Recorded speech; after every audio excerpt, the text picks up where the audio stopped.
ನಮಗೆ ಒಂದು ಸಂಘಟನೆಗಳಾದರೆ ಹೆಂಗೆ ಬೇಕಾದ್ರೆ ಮಾತಾಡ್ಬೋದು. ಆದರೆ ನಾವು ಒಂದು ಗ್ರೂಪ್ ಆಫ್ ಸಂಘಟನೆಗಳಿದ್ದಾಗ ನಾವೇ ಒಂದು ಕಟ್ಟುಪಾಡು ಹಾಕ್ಕೊಂಡು ಅದನ್ನು ಆಯ್ತು. ನಿಮ್ಮ ಮಾತಿಗೆ ಗೌರವ ಅಭಿಮಾನ ಸರ್. ಈಗ ಅವರು ಬರ್ತಾರೆ ಒಳಗಡೆಯಿಂದ ಒಗ್ಗಟ್ಟ ಒಂದು ಸೇರ್ಕೊಂಡು ಸ್ಟೇಟ್ಮೆಂಟ್ ಕೊಡಿ ಸರ್. ಯಾಕೆಂದ್ರೆ ಎಂಪ್ಲಾಯೀಸ್ ಹೋಯ್ತವ್ರೆ ಅಲ್ಲ ಸರ್, ನೌಕರು ಪರವಾಗಿ ಅಲ್ಲಲ್ಲ ಈಗ ಅಂದರೆ ಶಕ್ತಿ ಬೇಕಾಗಿಲ್ಲ ಅಂತ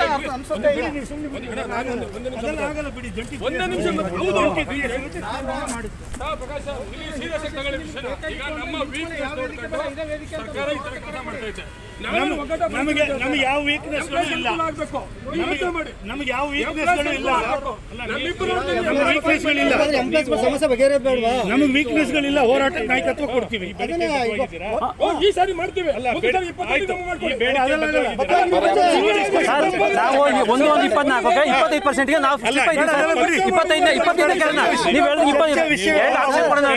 ಅವರಿಗೆ 2 ಆಪ್ಷನ್ ಅಗ್ರಿಮೆಂಟ್ ಮಾಡಿ 1-24 ಮಾಡಿ.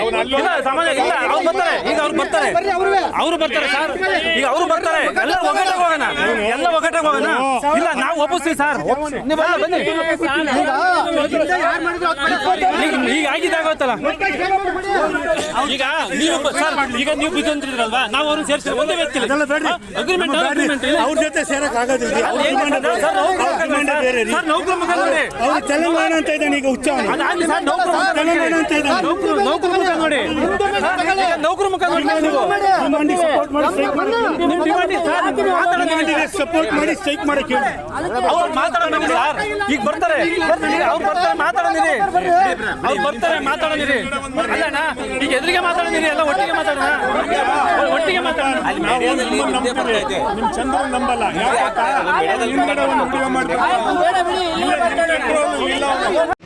ನಮ್ಮ ಸರ್ಕಾರದ ರಾಜಕೀಯ ನೀತಿಗಳು ಸರ್ಕಾರದ ರೀತಿ ಏನಿದೆ ಅದು ಕಾರಣ ಆಗ್ತದೆ ಅಂತ ಹೇಳಿದ್ರು. ಅದು ಆ ಕಾರಣಕ್ಕೋಗಿ ಕೊನೆಗೆ ಸಾರಿಗೆ ಮಂತ್ರಿಗಳು ಕೊನೆಯ ಮಾತನ್ನು ಅವರು ಹೇಳಿದರೆ, ಇವತ್ತು ಇಂದಿನ ಇಂಡಿನಲ್ಲಿ ನಾನು ವ್ಯವಸ್ಥೆ ಬೇಕು ಏನು 7% ಘೋಷಣೆ ಮಾಡಿ ಕೊಡ್ತೀನಿ ಬೇಕು ಘೋಷಣೆ ಮಾಡಿದರೆ ಮತ್ತು ಅವರು ಅಷ್ಟೇ ಅವರು ಕಲ್ಪಿತರಾಗಿದ್ದು ಕೊನೆಗೆ ನಮ್ಮ ಒತ್ತಾಯಕ್ಕೆ ಮಂಡವರು 7% ಅಂತ ಏನಿದೆ ಅದು ಇದು ಅಂತಿಮವಾದಂಥ ಫೈನಲ್ ಅಂತ ಅಲ್ಲ ಇದು.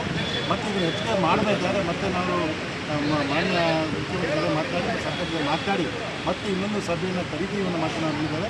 ನಾವು ಒಂದು ಸ್ಪಷ್ಟ ಹೇಳಿದೆ. ಮತ್ತು ಜೊತೆಗೆ ನಿಮ್ಮ ಸರ್ಕಾರ ಏನು ನಮ್ಗೆ ಇವತ್ತು ಏನು ಆಫರ್ ಮಾಡಿ ಏನು ಮಾಡಿ ಅವರ ಏನು ಕೊಟ್ಟಿದ್ದಾರೆ ಅದ್ರ ಬಗ್ಗೆ ಒಂದು ಜಂಟಿ ಸಮಿತಿ ಸಂಜೆ ಒಂದು ಸಭೆಯನ್ನು ಸೇರ್ತಾ ಇದ್ದೀವಿ.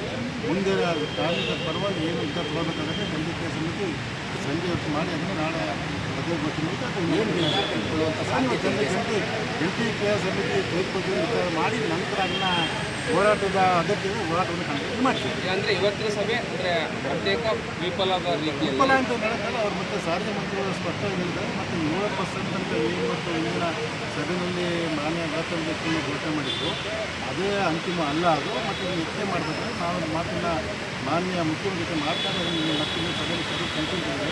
ನಮಗೆ ಸಾಕಷ್ಟು ಕಾಲಾವಕಾಶ ಕಾಲ ವಿಳಂಬ ಆಗಿರೋದ್ರಿಂದ ಮತ್ತು ನಾವು ವಿಳಂಬಕ್ಕೆ ನಾವು ಕೊಡೋದಕ್ಕೆ ಕಷ್ಟ ಆಗ್ತದೆ, ಕಾರ್ಮಿಕರು ವಿಳಂಬ ಕಷ್ಟ ಆಗ್ತದೆ. ಆದ್ದರಿಂದ ನಾವು ಇವತ್ತು ಜಂಟಿ ಸಭೆ ಸೇರಿ ಇವತ್ತು ನಾವು ಏನು ಸಭೆ ನಡೀತು ಅದನ್ನು ಸಂಪೂರ್ಣವಾಗಿ ಕಾರ್ಮಿಕರ ಗಮನಕ್ಕೆ ನಾವು ತರ್ತೇವೆ.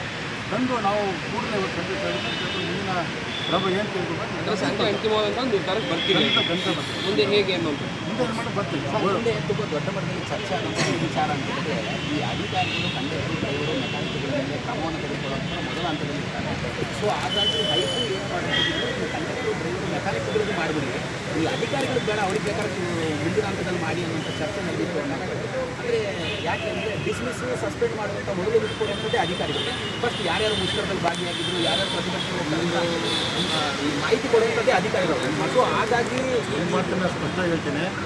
ಯಾವತ್ತು ಕಾರ್ಮಿಕ ಸಂಘಗಳು ಅಧಿಕಾರಿಗಳ ಯಾವತ್ತೂ ಕೂಡ ಏನು ಹೆಚ್ಚಿನ ಮಾಡಿ ಪ್ರಯತ್ನ ಮಾಡಿಲ್ಲ. ಬಟ್ ಅದನ್ನು ಅಧಿಕಾರಿಗಳಿಗೆ ನಮ್ಮ ಒಬ್ಬರಿಗೆ ಏನು ಆಗುತ್ತೆ ಅದನ್ನು ಅವರು ಕೊಡೋದು ತಾನೇ ತಾನಾಗಿ ಅವ್ರಿಗೂ ಮಾಡಿದ್ರೆ ನಾವೇ ಯಾಕಂದ್ರೆ ಇವತ್ತು ನೋಡಿ ಕೆಲಸ ಮಾಡಬೇಕಾದ್ರೆ ಡಿಸ್ಮಿಸ್ ಮಾಡುವಂಥದ್ದೇ ಅಧಿಕಾರಿಗಳು. ಅವ್ರಿಗೆ ಆದಂಥ ಇತಿ ಮಿತಿ ಪ್ರತಿಯೊಬ್ಬರಿಗೆ ಯಾವುದೋ ನಿರ್ವಾಹಕರಲ್ಲಿ ಚಾಲಕರಾಗಲಿ ಅಧಿಕಾರಿ ಆಗಲಿ ಮುಂದಿನ ಹಂತದಲ್ಲಿ ಮಾಡಿ. ಈಗ ಮೊದಲು ಆ ಥರದ ಬೇಡಿಕೆಯನ್ನು ಮನವಿ ಮಾಡಿದ್ರ ಯಾವುದೇ ಬೇಡಿಕೆ ಇಟ್ಟಿಲ್ಲ. ನಮ್ಮ ಬೇಡಿಕೆ 4 ಸಾರಿಗೆ ನಿಯಮಗಳ 1,25,000 ಕಾರ್ಮಿಕರ ಪರವಾಗಿ ಇಟ್ಟಂಥ ಬೇಡಿಕೆಗಳು ನಾವು ನೌಕರರ ಪರವಾಗಿ ಮಾತ್ರ ನಾವು ಮಾತಾಡ್ತೇವೆ.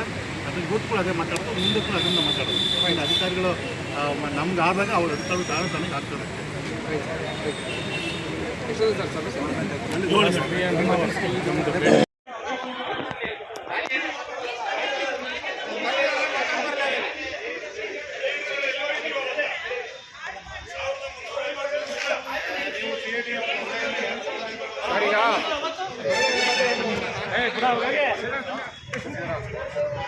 ಸರಿಗ ದಯಮಾಡಿ ನಾನು ಮೀಡಿಯಾದರಲ್ಲಿ ಒಂದು ಮನವಿ ಮಾಡ್ತೀನಿ. ಇಲ್ಲಿ ಯಾವುದೇ ಕಾರಣಕ್ಕೂ ಸಂಘಟನೆಯಲ್ಲಿ ಯಾವುದೇ ಕಾರಣಕ್ಕೂ ಒಡಕಿಲ್ಲ. ಇವತ್ತು ಒಕ್ಕೂಟದವರು ಮೀಟಿಂಗ್ ಮುಗಿಸಿ ಬಂದ ಮೇಲೆ ನಾನು ಸಾರಿಗೆ ಸಚಿವ ರಾಮಲಿಂಗಾರೆಡ್ಡಿ ಅಂತ ಒತ್ತಾಯ ಮಾಡಿದ್ದೀನಿ. ಪ್ರಣಾಳಿಕೆಯಲ್ಲಿರೋದನ್ನ ಜಾರಿ ಮಾಡ್ತೀರಾ, ದಯಮಾಡಿ ಜಾರಿ ಮಾಡಿ. ಇಲ್ಲ ಆಂಧ್ರ ಥರ ಸರ್ಕಾರಿ ನೌಕರು ಮಾಡೋದಕ್ಕೆ ಸಾಧ್ಯ ಇದೆ, ಅದನ್ನಾದರೂ ಜಾರಿ ಮಾಡಬೇಕು.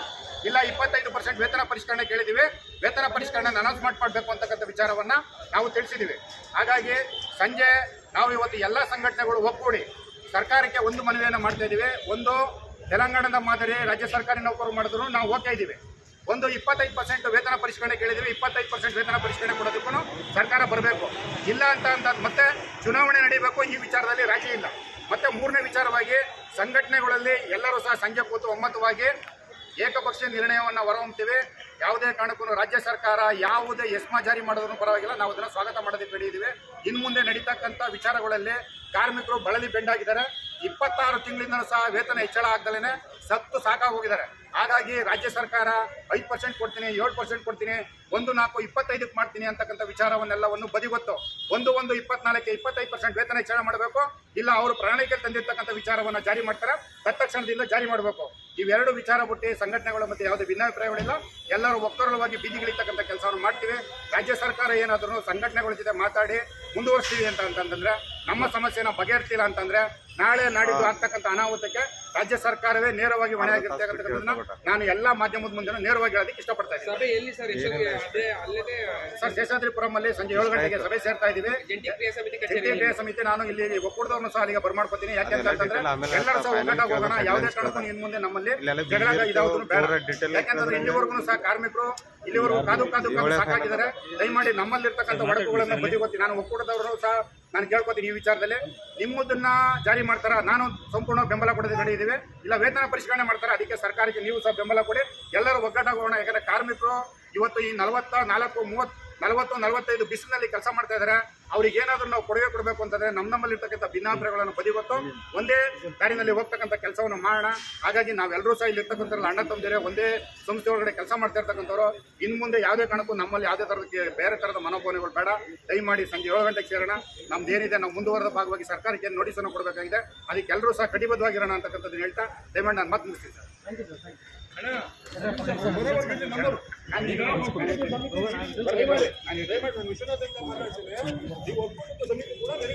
ಚರ್ಚೆ ನಾವು ಇಷ್ಟೇ ಹೇಳ್ತಾ ಇರೋದು ಸರ್. ಇವ್ರು 3, 5, 7 ಇವೆಲ್ಲ ವಿಷಯಗಳು ನಮ್ಗೆ ಮಧ್ಯನಿಂದ ಸರ್ಕಾರ ನಾವು KSRTC ಸಂಸ್ಥೆ ಸೇರುತ್ತಾ ಇದೇ ಪರಿಸ್ಥಿತಿಗಳು ಬಂದಿದೆ. ಇದಕ್ಕೊಂದು ಅಂತ್ಯ ಆಗಬೇಕು ಅಂತ ಭಾರಿ ಕಷ್ಟಪಟ್ಟು ನಾವು 2025 ಕೆಲಸ ಮಾಡಿದ್ದೀವಿ. ಈಗಲೂ ಮಾಡ್ಬೇಕು. ಯಾಕೆಂದ್ರೆ ನಾವು 4 ವರ್ಷಕ್ಕೊಂದ್ಸರಿ ಮುಚ್ಚೆ ಬಿಡ್ತಾ ಅಧ್ವಾನ ಮಾಡ್ಕೊಳ್ಳೋ ಪರಿಸ್ಥಿತಿ ನಮ್ಮ ಎಂಪ್ಲಾಯೀಸು ಒಂದು ಆ ಸಿದ್ಧಿತ ಪದ್ಧತಿಯಿಂದ ಹೊರಗೆ ಬರಬೇಕು ಅನ್ನೋ ವಿಚಾರದಲ್ಲಿ ಮಾತ್ರ ನಮ್ಮ ಪ್ರಯತ್ನ. ಆ ಪ್ರಯತ್ನಕ್ಕೆ ಪ್ರಾಮಾಣಿಕ ಪ್ರಯತ್ನ ಇದೆ. ಇದನ್ನು ನಾವು ಒಪ್ಪೋಣ. ಈಗ ಅಕಸ್ಮಾತ್ ನಮ್ಮಿಬ್ಬರು ಹೊಡೆದಾಡ್ತಾನೆ ಸರ್ಕಾರ ಏನು ನಮಗೆ ಕಡಿಮೆ ಮಾಡುತ್ತೆ ಮತ್ತೊಂದು ಮಾಡ್ತಾನೆ ಅಂತ ವಿಷಯಗಳು ಬೇಡ. ಒಕ್ಕಟ್ಟಿಂದ ನಾವು ಹೋದ್ರೆ ಏನಾದರೂ ಸಾಧ್ಯ ಮಾಡ್ಬೋದು ಅನ್ನೋ ವಿಚಾರ ಇರ್ತದೆ. ನಾವೀಗ ಇಲ್ಲಿ ನಾವು ಜಂಟಿ ಕ್ರಿಯಾ ಸಮಿತಿಗೂ ಸಭೆ ನಡೀತು. ಅವರೆಲ್ಲ ಹೋಗುವಾಗ ಅವ್ರ ಹತ್ರ ಎಲ್ಲ ರಿಕ್ವೆಸ್ಟ್ ಮಾಡ್ಕೊಂಡಿದ್ದೀನಿ. ಆದರೂ ಕೂಡ ಅವ್ರು ಏನು ಮಾಡ್ತಾರೋ ಗೊತ್ತಿಲ್ಲ, ಹೋಗಿದ್ರೆ ನಮ್ಮಿಂದ ಕೈ ಕಿತ್ಕೊಂಡು ಹೋದ್ರು. ಈಗ ನಮ್ಮ ಇದು ಒಕ್ಕೂಟದ ಸಮಿತಿ ನಡೀತಾ ಇದೆ, ಚರ್ಚೆ ನಡೀತಾ ಇದೆ. ಅದು ಬಂದ್ಮೇಲೆ ತಮ್ಮ ನಿಜವಾಗ್ಲೂ ಅವನು ಒಂದು ಇದು ತಗೊಂಡು ಆಮೇಲೆ ದಯಮಾಡಿ ಹೋಗ್ಬೇಕು ಅಂತ ನಿಮ್ಮನ್ನು ಕೇಳ್ತಾರೆ ಸರ್. ಪ್ಲೀಸ್ ಸರ್ ದಯಮಾಡಿ ಪ್ಲೀಸ್. ಇದು ಅಂತ್ಯ ಆಗುತ್ತೆ ಸರ್ ಈ ವಿಷಯ. ವ್ಯಾಪಾರ ಅವರು ಬರ್ತಾರೆ ಸರ್, ಅವ್ರೇನು ಸರ್.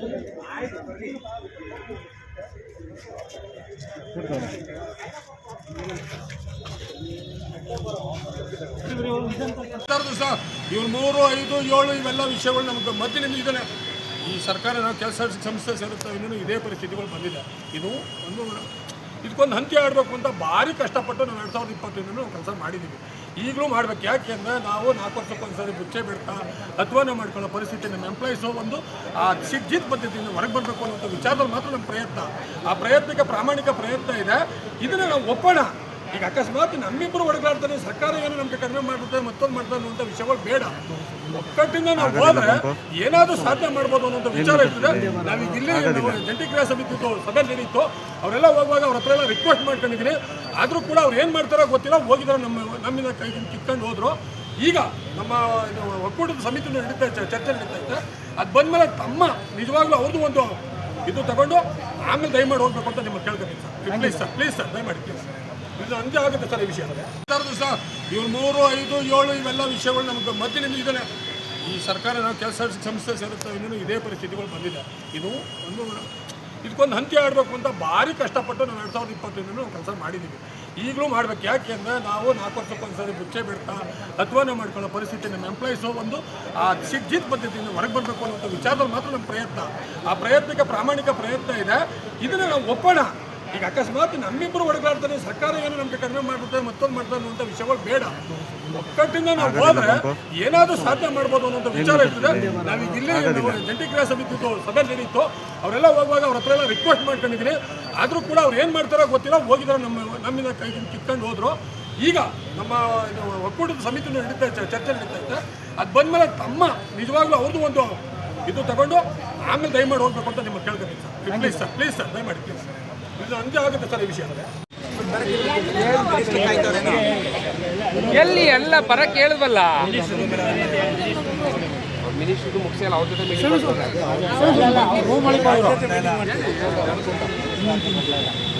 ಫೋನ್ ಹಾಕಿ ಅವ್ರಿಗೆ. ನಾನು ಮಮತಾ ಮೇಡಮ್ಗೆ ಫೋನ್ ಮಾಡಿ ಎಲ್ಲರೂ ಬನ್ನಿ ಅಂತಲೂ ಹೇಳಿದೆ.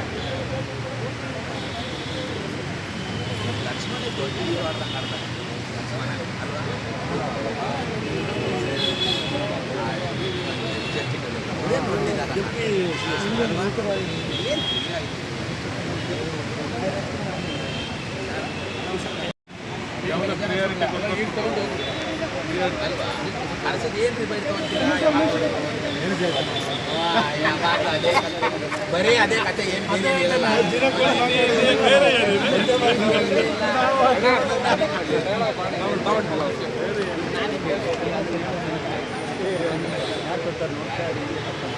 ಓಕೆನಾ ಸರ್? ಇವತ್ತು ಸಾರಿಗೆ ಸಚಿವರ ನೇತೃತ್ವದಲ್ಲಿ ಸಭೆ ಇತ್ತು. ಸಭೆ ಮುಗಿದಿದೆ. ಏನಾಗಿದೆ ಸರ್ ಫೈನಲ್ ಡಿಸಿಷನ್? ಇವತ್ತು ಸಾರಿಗೆ ಸಚಿವರ ಅಧ್ಯಕ್ಷತೆಯಲ್ಲಿ ಇವತ್ತು 4 ನಿಗಮಗಳ ಚೇರ್ಮನ್ಗಳು ಮತ್ತು ಎಂಡಿಗಳು ಮತ್ತು ಟ್ರಾನ್ಸ್ಪೋರ್ಟ್ ಸೆಕ್ರೆಟರಿ ಇವರು ಸಮ್ಮುಖದಲ್ಲಿ ಸಚಿವರಾದ ಮಾತುಕತೆ. ನಮ್ಮ ಬೇಡಿಕೆ, ನಮ್ಮ ಜಂಟಿ ಕ್ರಿಯಾ ಸಮಿತಿ ಕಾರ್ಮಿಕರ ಬೇಡಿಕೆ ಏನಿತ್ತು ಅದು 4 ಬೇಡಿಕೆ ಮತ್ತು ನಾವು ಅವರು ಬಂದಟ್ಟಾಗುವಂತೆ ನಾವು ಕೂಡ ನಾವು ಮಾತಾಡಿದ್ದೀವಿ. ಪ್ರಮುಖವಾದ ಬೇಡಿಕೆಗಳಲ್ಲಿ ನಮ್ಮದು 38 ತಿಂಗಳ ಅರಿಯರ್ಸ್ ಏನಿದೆ ಅದನ್ನು ಕೊಡಲೇಬೇಕು ಒತ್ತಾಯ ಮಾಡಿದ್ದೀವಿ.